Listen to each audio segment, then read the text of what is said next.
morning. Nasa ikalawang linggo na po tayo kung saan lecture. No? Kakaiba po ito. After 24 years, no? Tayo po'y naakasan, muli nagsimba sa Manawat. Bigay na maliit na sharing lecture mula sa Biblia na magagamit natin sa pang-araw-araw natin mabubuhay. Welcome sa mga viewers natin sa FB, live, at saka yung mga manunod ng replay o replay ang tawag. O later on. Okay?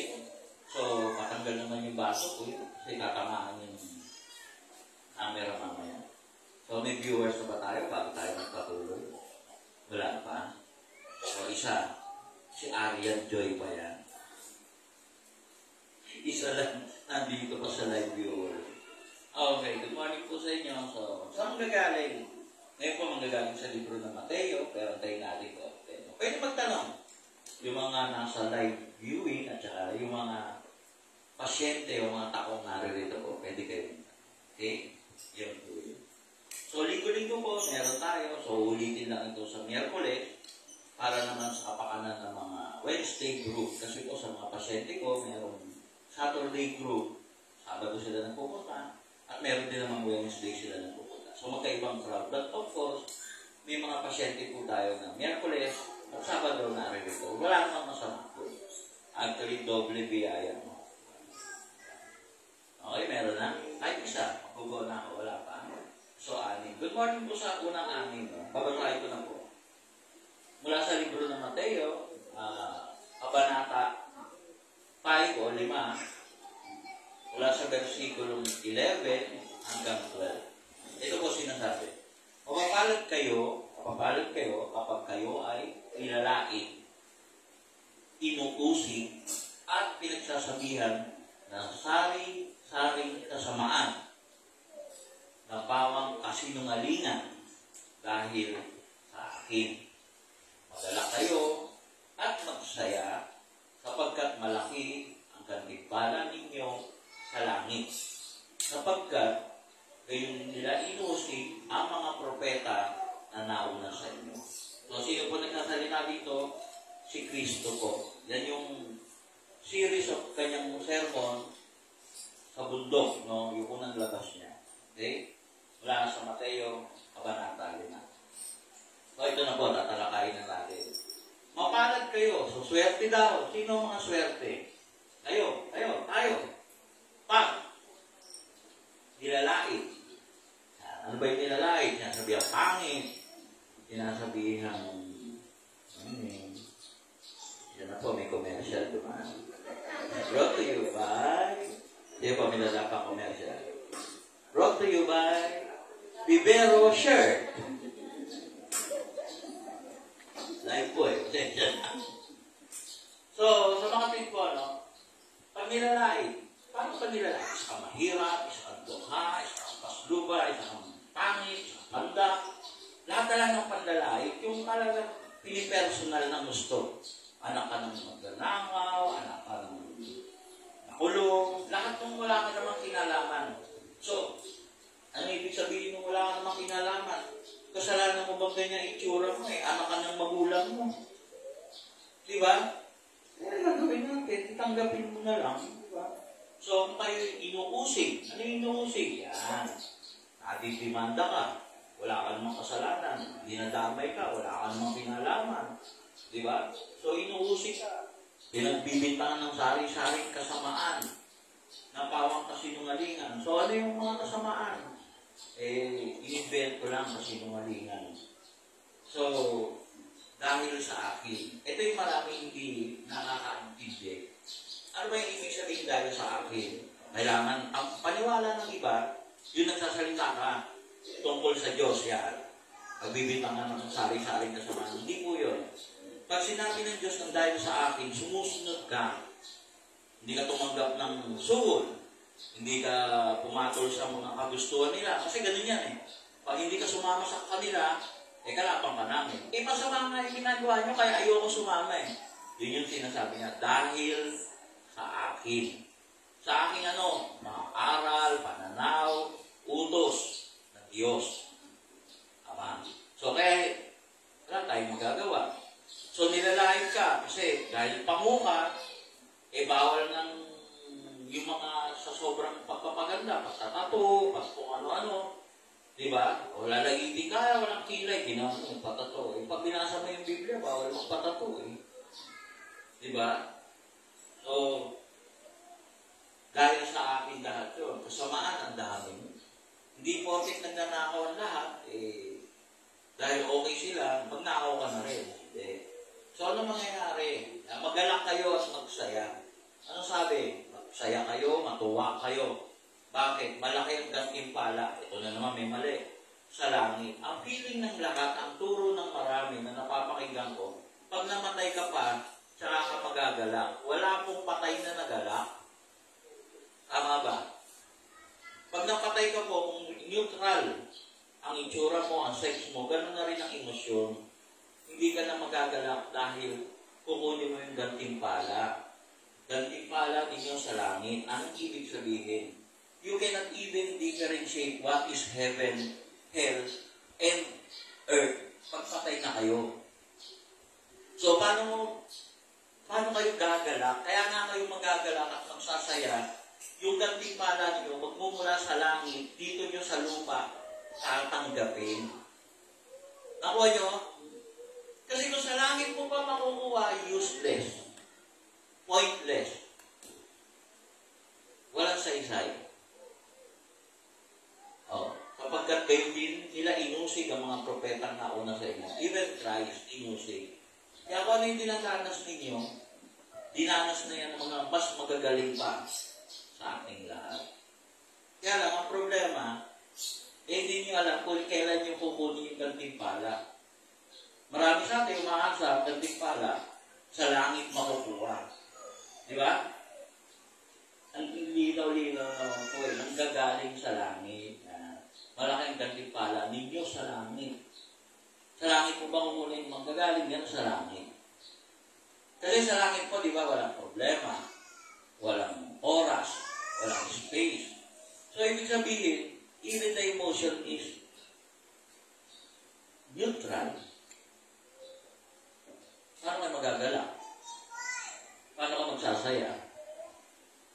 Parang wala pa akong nakita masayang namatay, no? Meron parang natutulog lang.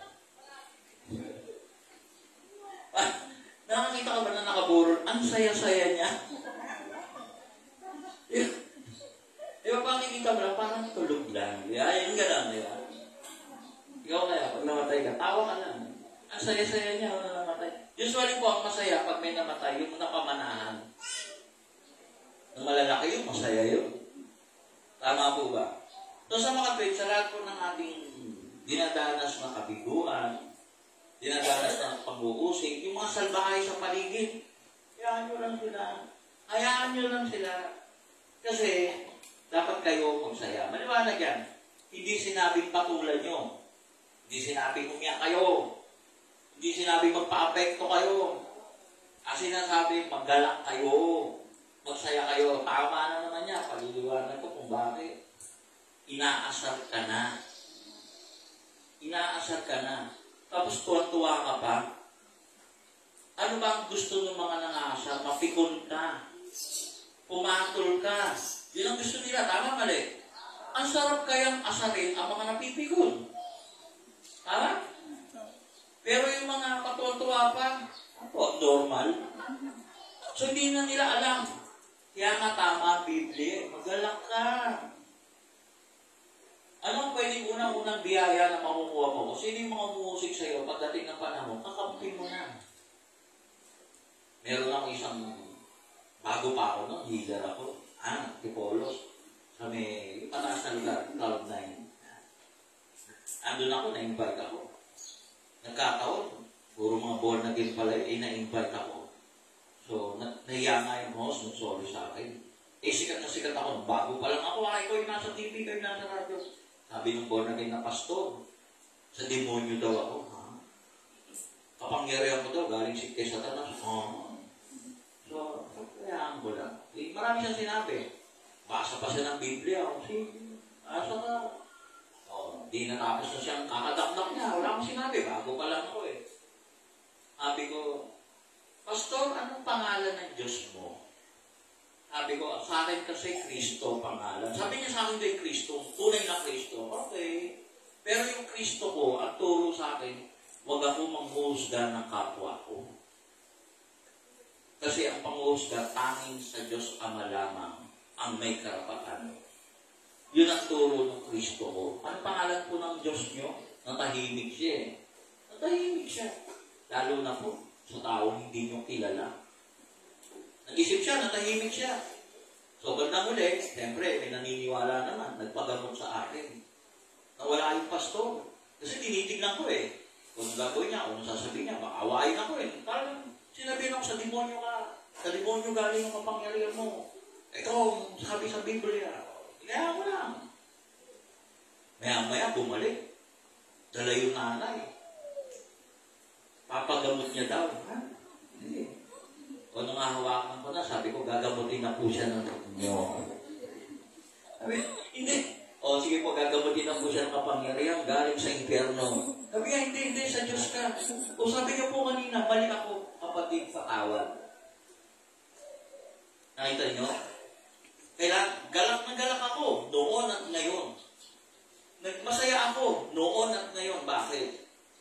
Yung taong umusik sa akin, nanlain sa akin, pinagsabihan ako ng mga kasamaan. Pinagamot yung nanay. Nakita nyo? Yun yung sinasabi ng Biblia. Yun ang sinasabi ni Kristo. Ngayon kung nakipag-away ako, nakapagbalik-pakpakan ako sa mga sitas ng Biblia, pagalingan kami. Hindi ko na sinusunod to. Nakipaggalingan ako. Bumaba ako sa level niya. Pumunta ako sa lugar kung saan magaling siya. Magaling manlait, magaling magsabi ng kasamaan, magmusga sa kapwa. Hindi yun ang sinasabi ng Biblia at ni Kristo. Noon at ngayon, ako'y masaya at galak na galak. Dahil yung nanglait sa akin, naging kakampi ko. At nagtiwala sa Diyos na kilala kong totoo, si Kristo. Nagkamali kasi siya. Kristo ang dala niya, pero siya'y mapamusga. Malabo yun. Kasi ang tunay na Kristo, hindi yun ang turo. Hindi tayo binigyan ng karapatan, kahit kailan manlait, manghusga, at magmaliit ng tao. Totoo, pwede tayo magbiro. Yan, binibiro ko palagi yan. Pero alam niya, mahal ko siya sa likod nun. Ha? Kaya hindi mo pupunta dito ako, alam niya, nilalait ko siya. Hindi, love ko yung sa lahat. Pero totoo yun sinasabi. Ay tayo. Pero lang kaya, halong biro. Kasi, pag ikaw napapansin kita, ano man love kita. Love kita. Totoo yun. Ako kasi, bigyan ako bilib sa kanya, kilala niya yung kalooban ko. May mga tao kasi, mapipikon, kasi hindi nila ako kilala. Love ko yan. Oo, naintindihan niyo. Kita mo, sa sobrang love ko, dyan ako. Unang-una sa lugar nila ng kampanya, no? Ino lang, umalis kami. Awa ng Diyos, talo. Pero, siya talaga nag-request, una siya. Di ba una kayo? Mahalas lang, may balat ka kasi sa puwet. Ba't ka na? Pag umulan na may lakad, may balat sa puwet. Kasabihan ko. Okay, so balik po tayo. Ako, ang mga propeta na una, lahat tayo, kayo. Nilalait tayo, araw-araw. Oras-oras, uusigin tayo. Pagsasabihan tayo ng kasinungalingan. Hindi mo kailangan maging pastor, hindi mo kailangan kundi yung pag sinabing sa akin dahil sa aral ng Diyos. Katotohanan. Mabubuhay ka ng tama, hindi ka nagnanakaw. Sabi siya, tanga-tanga nito. Nasa City Hall na, hindi pa nagpakayaman, bobo. Di ba? Ano matalino? Yung magnanakaw? Yung ang liit na sweldo, pero ang yaman-yaman? O, yun ba yung tama? Ngayon, dahil hindi ka nagnanakaw, sumusunod ka sa akin. Dahil sa akin. Yun ang ibig sabihin mo. Nakuha niyo ko? Yan yun. Kung lumalakad ka na matuwid, sa mundong ibabaw, sumusunod ka sa akin. Dahil sa akin.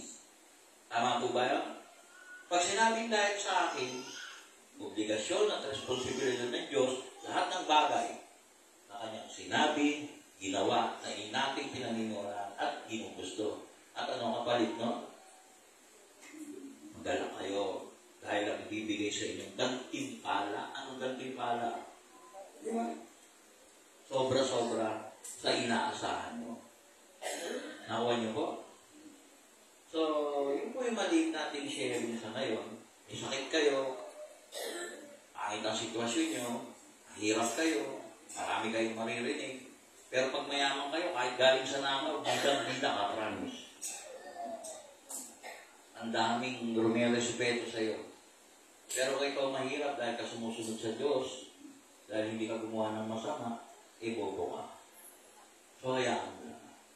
Galak lang kayo dahil may gantimpalang darating. Yun po. Yun lamang po. Walang tanong. Sige, may tanong. Pinupukpok na naman yung ulo niya dahil sa langaw. May tanong. Eh, sadya walang tanong. Ilan sila? 15 po. 15? 15. Ano pa? Ang dami nila. Mahina daw po yung signal. Mahina signal Sa iba. sa iba. Ay, yung 5G, 3G, 4G, may problema po. Ha? Yun yung dahilan. Pawala na po yung 3G.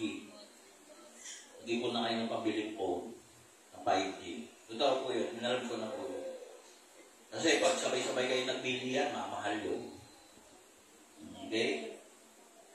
Ganyan. Okay, may tanong po? Brother Bert, may tanong? Wala kayong tanong. Malinaw. May tanong? Sige, anong tanong? Hindi ka naman makikita, tanong mo lang. Hindi tungkol dito sa lecture. Yung para sa healing, mamaya pa yan. Okay na, walang tanong. Sa mga nanonood po, maraming salamat sa Panginoon, sa unawa, sa pagtanggap, sa talino, maraming salamat sa Panginoon. Sana ay may isang buhay namin ng mga aral, ang ibig sabihin, at sana tama ang aking na-share sa kanila. Amen.